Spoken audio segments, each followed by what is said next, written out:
وقال تبارك وتعالى في القرآن المجيد والفرقان الحميد تلك الرسل فضلنا بعضهم على بعض منهم من كلم الله ورفع بعضهم درجات.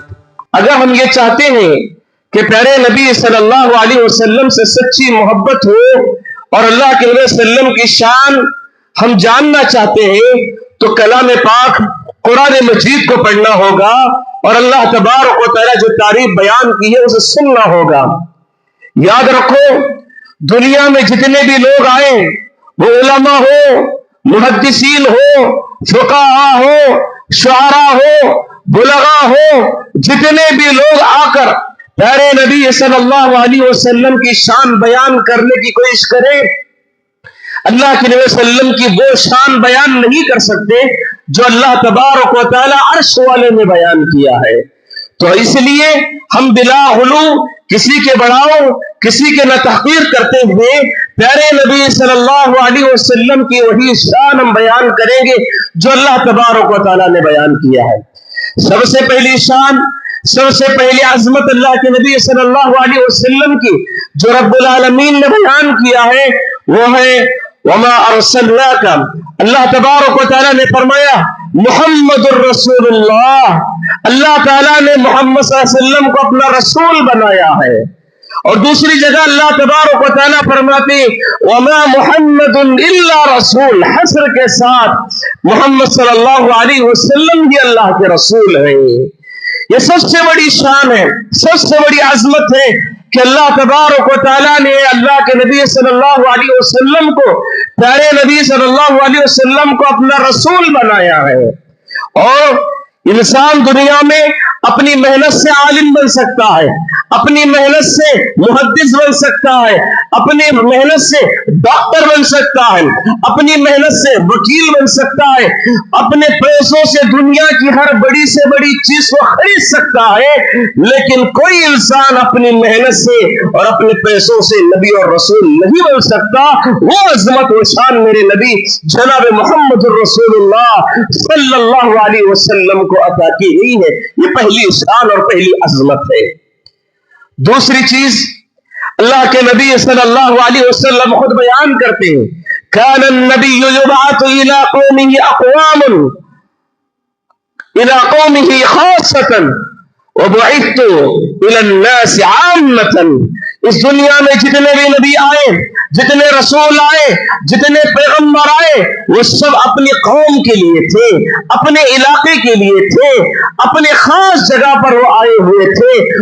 اس جگہ کے لیے، اس قوم کے لیے ہر نبی پیغمبر آیا، لیکن میری بعثت تو تمام انسانوں کے لیے ہے، تمام جنات کے لیے ہے. یہ شان، یہ عظمت کسی اور نبی کو حاصل نہیں ہوئی، دنیا کے کسی انسان کو نہیں. اللہ تبارک و تعالی میرے اور آپ کے نبی کو انسانوں اور جنوں کا اور انسان اور جن کے کسی علاقے کے لیے نہیں بلکہ ساری دنیا کے لیے اللہ تبارک و تعالی نبی اور رسول بنا کر بھیجا. اور اللہ تعالیٰ نے جو خود کہا وما ارسلناک الا رحمۃ للعالمین، میں نے ساری جہان کے لیے محمد صلی اللہ علیہ وسلم کو نبی اور رسول بنا کر بھیجا ہوں. یہ میری نبی کی شان ہے. قیامت تک بھی میرے نبی کا ڈنکا بجتا رہے گا، ہر دنیا کے کونے کونے میں نبی کا نام پہنچے گا. یہ میرے نبی کریم صلی اللہ علیہ وسلم کی دوسری شان ہے. تیسری چیز، تیسری عظمت اور شان میں آپ کے سامنے رکھنا چاہتا ہوں. پیارے نبی صلی اللہ علیہ وسلم فرماتے کہ جب اللہ تبارک و تعالی دنیا کی ساری انسانیت کو پیدا کر دیا اور پیدا کرنے کے بعد سارے لوگوں کے دلوں کو جھانک کے دیکھا، سارے لوگوں کے دلوں کو دیکھا تو سب سے صاف مجلہ مصفہ، سب سے ستھرا دل پیارے نبی صلی اللہ علیہ وسلم کا نظر آیا. تو اللہ تبارک و تعالی اپنے آخری نبی کے لیے انتخاب کر لیا، آخری رسول کے لیے انتخاب کیا. پھر اتنے بڑے پیغمبر، اتنا بڑے رسول کے لیے ان کے ساتھ رہنے والے، صحبت میں رہنے والے صحابہ کو چننا تھا. اس کے بعد پوری انسانیت کو کھنگال کے دیکھا تو ان میں جس کا سب سے زیادہ صاف ستھرا دل تھا ان کو اللہ تبارک و تعالیٰ پیارے نبی صلی اللہ علیہ وسلم کی صحبت میں رکھ دیا، جنہیں میں اور آپ صحابہ کہتے ہیں، اور ایسے لوگوں کو جو پیارے نبی صلی اللہ علیہ وسلم کی صحبت اختیار کیے، ان کے ساتھ رہے، ان کو ہم کہتے ہیں رضی اللہ عنہم ورضوا عنہ کا لقب اللہ تبارک و تعالیٰ نے دیا ہے۔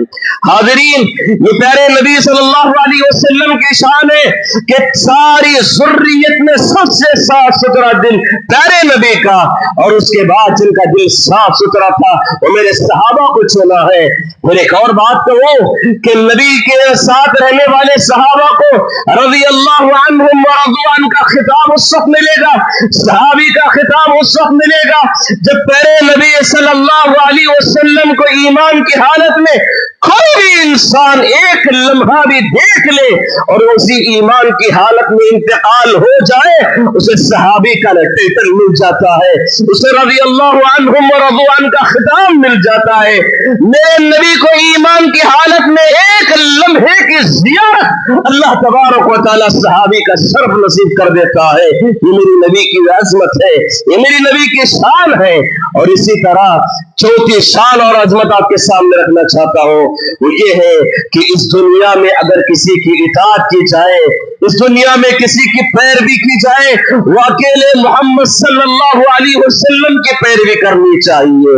اس دنیا میں کسی کی اطاعت ہو محمد صلی اللہ علیہ وسلم کی، اس دنیا میں کسی کی پیروی ہو محمد صلی اللہ علیہ وسلم کی، اکیلے نبی کی اطاعت کی جائے، کیونکہ ان کی اطاعت ہی اللہ کی اطاعت ہے۔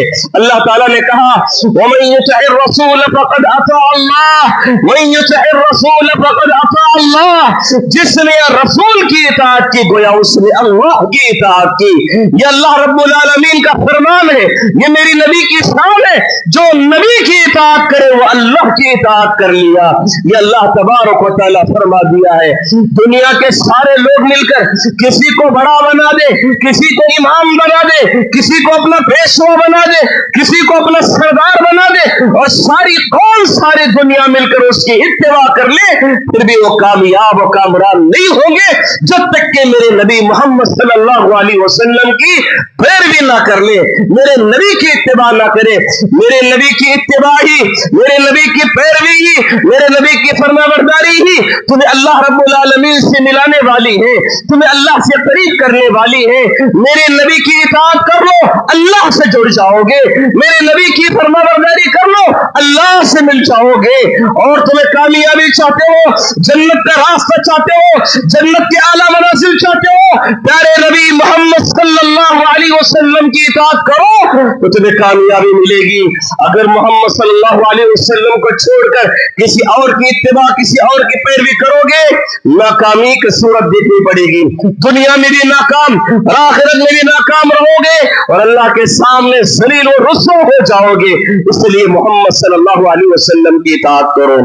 قرآن مجید میں اللہ تبارک و تعالیٰ نے دوسری جگہ پر کہا میرے نبی کی اطاعت اللہ سے محبت کی واحد دلیل ہے، میرے نبی کی اطاعت اللہ سے محبت کرنے کی دلیل ہے۔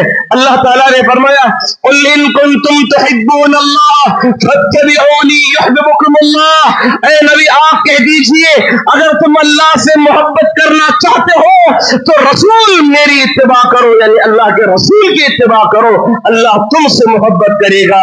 اللہ سے محبت کا ثبوت دینا چاہتے ہیں، اللہ کی فرمانبرداری کا ثبوت دینا چاہتے ہیں تو نبی کی اطاعت کرنی ہوگی۔ یہ اللہ رب العالمین کا فرمان ہے اور یہ نبی کی میری شان ہے۔ سبحان اللہ۔ اس کے بعد اور شان آپ کے سامنے، پانچویں عظمت اور شان آپ کے سامنے رکھنا چاہتا ہوں، یہ ہے کہ اللہ کے نبی صلی اللہ علیہ وسلم کی زندگی کو دیکھ لو، جس حیثیت سے بھی دیکھنا چاہتے ہو دیکھو۔ دنیا میں جتنا بڑا انسان ہے اس انسان کی عظمت کا تصور کر کے آپ دیکھ لو، وہ تصور، وہ عظمت و شان میرے نبی کے اندر نظر آئے گی۔ اگر حاکم کی حیثیت سے دیکھو گے میرے نبی تمہیں حاکم نظر آئیں گے، قاضی کی حیثیت سے دیکھو گے پیارے نبی صلی اللہ علیہ وسلم بہترین فیصلہ کرتے ہوئے نظر آتے ہوئے، سپہ سالار کی حیثیت سے دیکھنا چاہتے ہو تو پیارے نبی صلی اللہ علیہ وسلم کو دیکھو دیکھ لو سپہ سالار سب سے بڑے سپہ سالار کی حیثیت سے نظر آتے ہیں. اگر آپ دیکھنا چاہتے ہیں ایک معلم مدرس کی حیثیت سے, ایک استاد اور ٹیچر کی حیثیت سے دیکھنا چاہتے ہیں, اللہ کے نبی صلی اللہ علیہ وسلم نے پوری امت کے استاذ بن کے آئے ہیں, ساری امت کے معلم بن کے سب کو سبق سکھا کے جا رہے ہیں. اور اللہ کے نبی صلی اللہ علیہ وسلم کو کس ناحیے سے دیکھنا چاہتے ہو, امام کی حیثیت سے دیکھنا چاہتے ہو, دیکھو ساری زندگی انہوں نے امامت فرمائی. اگر آپ خطیب کی حیثیت سے دیکھنا چاہتے, خطبہ دینے والے کی حیثیت سے دیکھنا چاہتے, میرے پیارے نبی کو دیکھو, خطبہ دینے والے بھی نظر آتے ہیں, امام کی حیثیت سے بھی نظر آتے ہیں. جو تصور آپ کریں گے ایک بہترین باپ کا رول ماڈل آئیڈیل نمونہ بھی نظر آتے ہیں. دنیا کا ہر فن والا انسان, دنیا کی ہر حیثیت رکھنے والا انسان پیارے نبی صلی اللہ علیہ وسلم کی شخصیت میں نظر آتی ہے. یہ میری نبی کی شان ہے. حاضرین, اگر آپ دیکھیں گے امامت کرنے والا خطبہ نہیں دیتا, خطبہ دینے والا امامت نہیں کرتا. کتنے ایسے مساجد ہیں صرف 5 وقتہ نماز کے لیے ایک امام ہے, خطبہ دینے کے لیے اسپیشل عالم آتا ہے. اور کچھ لوگ ایسے بھی ہیں ظہر عصر پڑھانے کے لیے ایک امام ہے, مغرب عشاء فجر پڑھانے کے لیے الگ امام کا تعین ہوتا ہے. کتنے لوگ ایسے ہیں جو صرف تذکیر بیان کے لیے نکل چکے ہیں, انہیں امامت کا شرف حاصل نہیں ہوتا. لیکن پیارے نبی صلی اللہ علیہ وسلم اپنی جگہ باب نظر آتے ہیں, وہی امام بھی نظر آتے ہیں, وہی خطیب بھی نظر آتے ہیں, وہی فیصلہ کرتے ہوئے بھی نظر آتے ہیں, وہی میدان جنگ میں بھی نظر آتے ہیں. ہر چیز پیارے نبی صلی اللہ علیہ وسلم کی شخصیت و حیثیت نظر آتی ہے. یہ میرے نبی کی شان ہے. اللہ تبارک و تعالی اس نبی کے نام کو بھی اپنے نام کے ساتھ رکھا, اس نبی کے نام کو بھی اپنے نام کے ساتھ رکھا. اور آپ دیکھیں گے قرآن مجید فرماتا ہے وَرَفَعْنَا لَكَ ذِكْرَكَ, اللہ تبارک و تعالی نے فرمایا اے نبی تمہارے ذکر کو میں ہمیشہ بلند رکھوں گا, تمہارے نام کو ہمیشہ اونچا رکھوں گا. اور اللہ تبارک و تعالی فرماتے یعنی یاد رکھو جو کلمہ بنایا ہے, جو کلمہ طیبہ ہے, کلمہ شہادت ہے, اس میں کس کا نام ہے؟ لا الہ الا اللہ. جہاں اللہ کا نام آتا ہے فوراً بعد محمد الرسول اللہ صلی اللہ علیہ وسلم کا نام آتا ہے. اور اس کے بعد انسان دنیا میں اذان دیتے ہیں, ہر دن میں 5 وقت اذان ہوتی ہے, اور اس میں کیا کہا جاتا ہے؟ حی علی الصلاۃ حی علی الفلاح. یہ سنتے ہیں وہی اشہد ان لا الہ الا اللہ, اور دوسرا کلمہ واشہد ان محمد الرسول اللہ. یہ اللہ تبارک و تعالی آذان کے کلمات میں بھی اپنے نام کے بعد میرے پیارے نبی صلی اللہ علیہ وسلم کے نام کو جوڑ دیا ہے. اور یہ آذان ایسی ہے, آپ یاد رکھو, تحقیق کرنے والوں نے تحقیق کر کے بتایا ہے. آج ہماری آذان ہو رہی ہے, پچھلا بھی آذان ختم نہیں ہوتی, دوسری آذان شروع ہوتی ہے, دوسری ختم نہیں ہوتی, تیسری شروع ہوتی ہے. اس طرح پوری دنیا میں 24 گھنٹے آذان ہوتی ہے. کوئی لمحہ آذان کے بغیر خاموش نہیں ہے, کیونکہ دنیا میں ہر جگہ وقت الگ الگ ہے, کچھ بدل کے آتا ہے, کہیں آگے ہے تو کہیں پیچھے ہے. اس طرح آذان دیتے ہوئے لگاتار کنٹینیو 24 گھنٹے پوری دنیا میں اللہ رب العالمین کا اور پیارے نبی صلی اللہ علیہ وسلم کا ذکر خیر ہوتا ہے, کوئی لمحہ خاموش نہیں. یہ میری نبی کی شان ہے, یہ میرے نبی کی عظمت ہے. سبحان اللہ. آئیے آگے بڑھتے ہیں. اللہ کے نبی صلی اللہ علیہ وسلم فرماتے ہیں, اللہ کے نبی صلی اللہ علیہ وسلم نے فرمایا کہ مجھے اللہ تبارک و تعالیٰ نے 2 آیتیں دی ہیں سورہ بقرہ کی. سورہ بقرہ کی 2 آیتیں دی ہیں. کہاں سے دی ہیں؟ اللہ کے نبی صلی اللہ علیہ وسلم فرماتے اللہ کا جو عرش کے نیچے جو خزانہ ہے, اس خزانے میں سے نکال کر 2 آیتوں کا خزانہ مجھے اللہ تعالیٰ نے عطا کیا ہے, جو اس سے پہلے کسی نبی اور رسول کو عطا نہیں کیا. سبحان اللہ. یہ میری نبی کی شان نہیں تو کیا ہے. آمن الرسول جو آپ پڑھتے ہیں نا, یہ اللہ کے عرش کے نیچے خزانوں میں سے نکال کر پیارے نبی صلی اللہ علیہ وسلم کو اللہ تعالیٰ نے دیا ہے, جو اس سے پہلے کسی نبی اور رسول کو عطا نہیں کیا گیا. یہ میری نبی کی شان و عظمت ہے. اسی طرح اللہ کے نبی صلی اللہ علیہ وسلم فرماتے ہیں اعطیت 70 الفا يدخلون الجنة بغیر حساب. مجھے اس بات کا بھی شرف دیا گیا ہے, اس بات کی بھی عظمت مجھے ڈالی گئی ہے, اور یہ میری شان ہے کہ میری امت میں سے 70,000 افراد ایسے ہیں جو بغیر حساب و کتاب کے جنت میں داخل ہو جائیں گے. اللہ اکبر.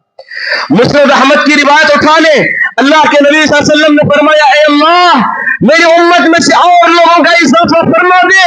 تو اللہ کے نبی صلی اللہ علیہ وسلم کی یہ دعا سن کر اللہ تعالیٰ نے کہا, ہر ایک کے پیچھے 70,000 افراد لگا دیے جائیں گے. 70,000 جو آدمی ہیں ان میں سے ہر ایک آدمی کے پیچھے 70,000 افراد لگا دیے جائیں گے جو بغیر حساب و کتاب کے جنت میں داخل ہو جائیں گے. ایک اور روایت میں اللہ کے نبی صلی اللہ علیہ وسلم فرماتے ہیں جو بغیر حساب و کتاب کے جنت میں جائیں گے نا, وہ لوگ کیسے ہوں گے, ذرا ان کے صفات کو سن لو. کہا جب جنت میں جائیں گے ان کی 30 پر 3 سال ہوگی, 33 سال عمر کے نوجوان ہوں گے, اور ان کے چہرے لیلۃ القمر جیسا 14ویں رات کا چاند چمکتا ہے, ویسے میری امت کے لوگوں کے بغیر حساب کتاب کے جنت میں جانے والے لوگوں کے چہرے چمکیں گے. اور اس کے بعد کہا کہ وہ ایک دوسرے سے ہاتھ ملائے ہوئے ہوں گے, ایک دوسرے کا ہاتھ پکڑ کر سارے لوگ بیک وقت جنت میں ایک ہی دروازے سے داخل ہو جائیں گے. سبحان اللہ. یہ میری امت کی قول, یہ اللہ کے نبی صلی اللہ علیہ وسلم کی امت کی شان ہے. تو معلوم ہوا کہ ایک ساتھ 4 ارب 90 کروڑ لوگ ایک ساتھ جنت میں داخل ہوں گے, اور ایک دروازے سے جب داخل ہوں گے تو جنت کا دروازہ کتنا بڑا ہوگا, اور پھر جنت کتنی بڑی ہوگی. تصور کیجئے, جنت کا دروازہ اتنا بڑا تو پھر جنت کتنی بڑی ہوگی, اور اس کا تصور کیجئے. اور یہی بات سن کر حسن بصری رحمت اللہ علیہ رویا کرتے تھے. یہی بات سن کر حسن بصری رحمہ اللہ جو تابعین میں رویا کرتے تھے, پوچھا گیا, اے حسن بصری آپ کیوں روتے ہو؟ کہتے ہیں کہ جنت اتنی بڑی ہے, جنت اتنی بڑی ہے, اگر اس انسان کو اس جنت میں اتنا بھی حصہ نہ ملے تو پھر شرم سے ڈوب مرنے کی بات ہے. اللہ اکبر. یہ ہے اسلاف سوچتے تھے, جنت کو حاصل کرنے کی طرف ہوتی تھی, اور میرے آقا کے اندر جنت کیا سمجھ رہے, جائیداد سمجھ رہے ہیں, مر گیا تو میرا حصہ ہے, کنفرم مل جائے گا, یہ سوچ رہے ہیں. اور حسن بصری اتنے بڑے تابعین جنت کے بارے میں سوچ کر رونے لگتے تھے. اور ایک اور روایت ہے, پیارے نبی صلی اللہ علیہ وسلم فرماتے ہیں, انا اکثر الانبیاء اتباع. اللہ کے وسلم فرماتے ہیں میں سارے انبیاء میں سب سے زیادہ اتباع کرنے والی قوم میری امت ہوگی. سب سے بڑی قوم, فرما برداری کرنے والی, ماننے والی اور جنت میں جانے والی میری قوم ہوگی. ایک اسی حدیث سے فرماتے ہیں کل قیامت کے دن جب جنت میں لوگ جائیں گے تو اللہ تبارک و تعالیٰ 120 صفیں بنائے گا.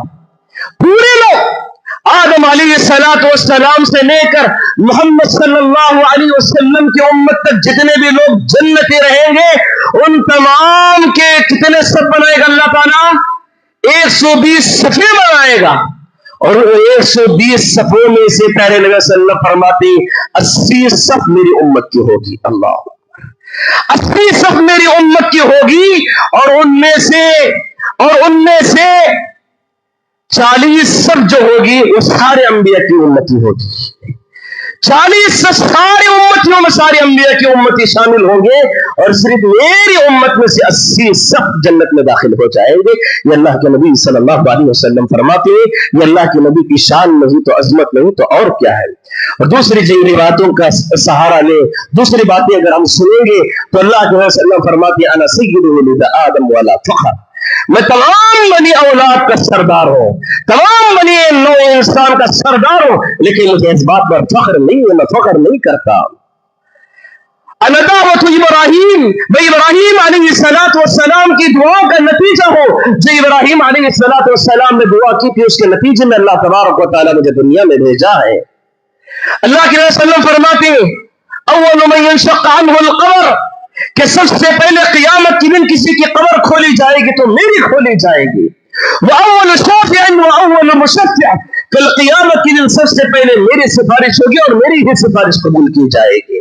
جب تک میں سفارش نہیں کروں گا کوئی دوسرا سفارش کے لیے آگے نہیں بڑھے گا. جب تک میں سفارش نہیں کروں گا حساب و کتاب شروع نہیں ہوگا.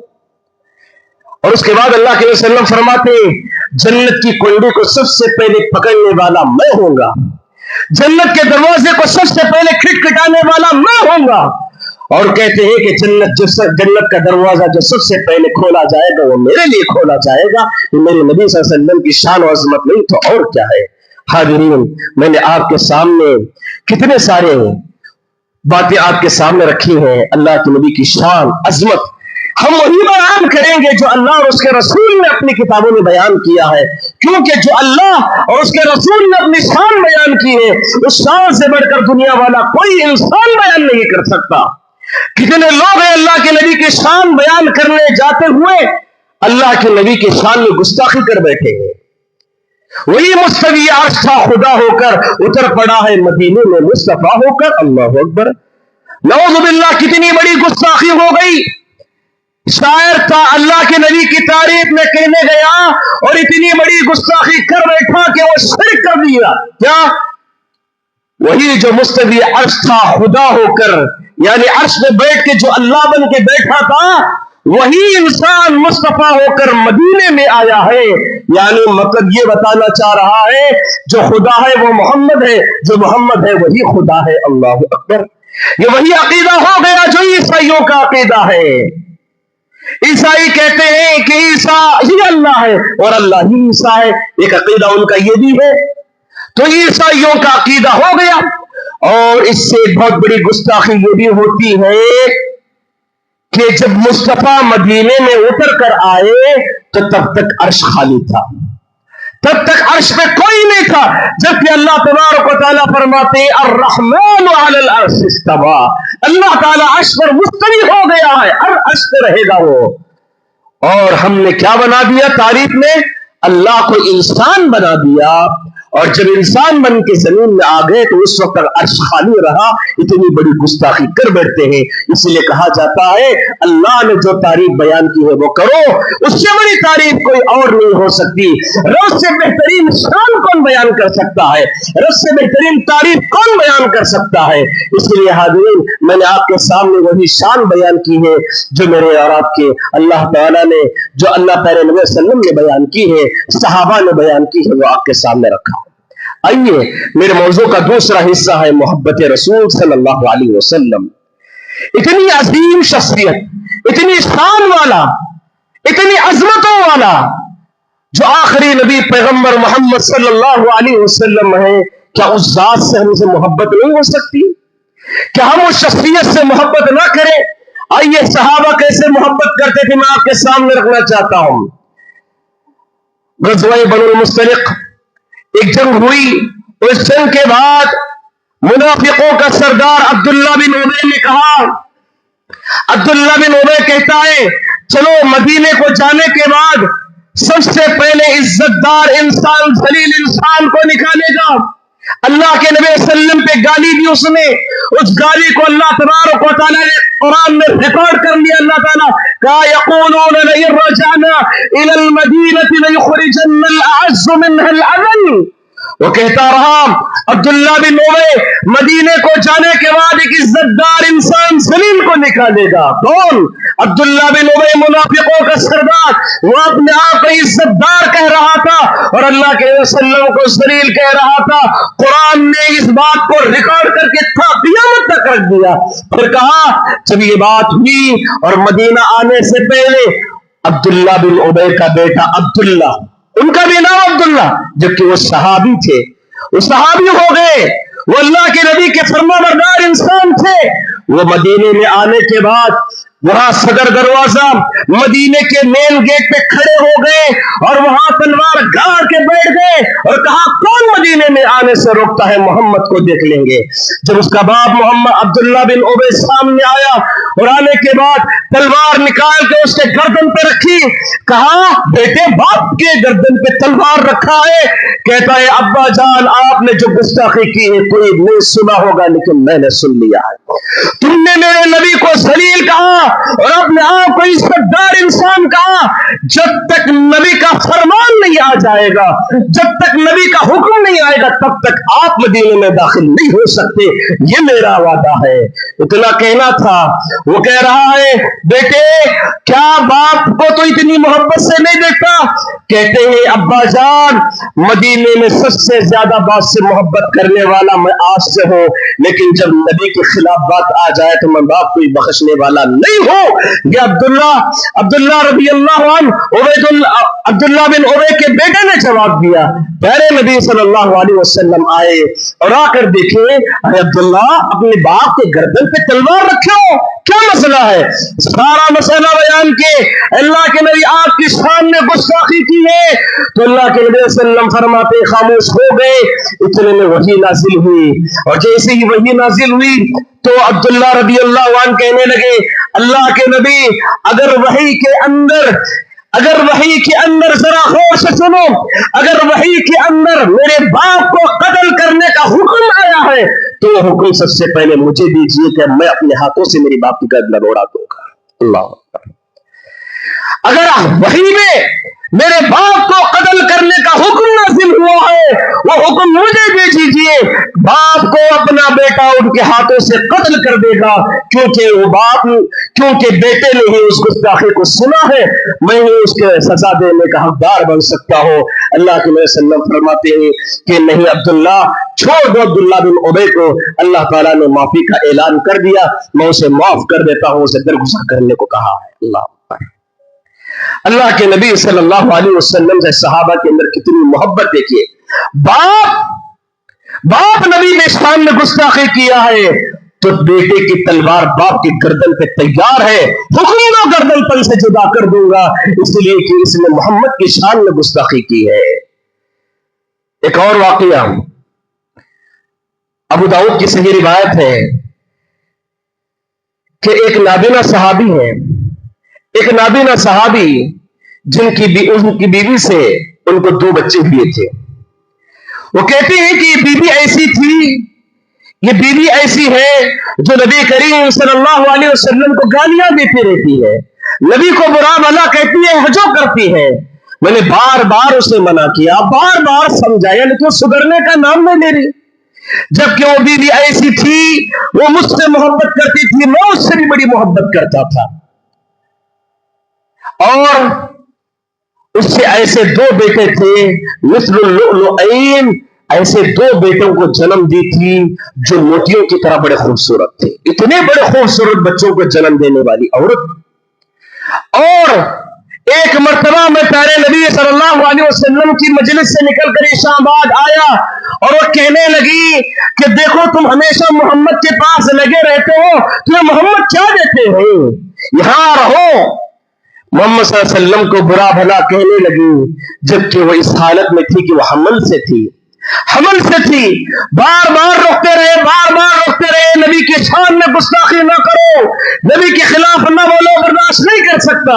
آخر کار وہ حمل کی حالت میں تھی. عشاء کے بعد میں نے آیا, دیکھا کہ وہ نبی کو برا بھلا کہہ رہی ہے, ہاتھ ڈال کر دیکھا تو وہ ان کو ذبح کرنے کا خنجر مل گیا, سیدھے لے جا کر بیوی کے پیٹ میں بھونک دیا میں نے, اور سیدھا بچہ پیٹ سے نکل کر گر گیا, اور وہ میری بیوی شہید انتقال ہو گئی, مر گئی.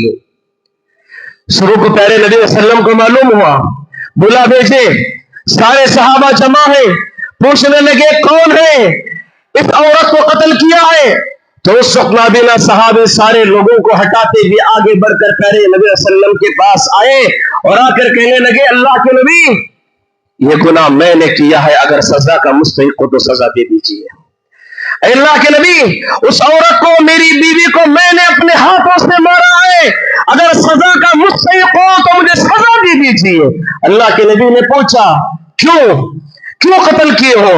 کہنے لگی اللہ کے نبی ہمیشہ آپ کی شان میں گستاخی کرتی تھی, ہمیشہ آپ کے خلاف بولا کرتی تھی, بار بار منع کیا لیکن پھر بھی نہیں سنی. آخر کار مجھے برداشت نہیں ہوا, میں نے قتل کر دیا میری بیوی کو. تو اللہ کے نبی صلی اللہ علیہ وسلم فرماتے ہیں لوگوں صحابہ گواہ رہو, اس صحابی کا خون نہیں لیا جائے گا, اس صحابی کا بدلہ نہیں لیا جائے گا. اس لیے جو نبی کی شان میں گستاخی کرتا ہے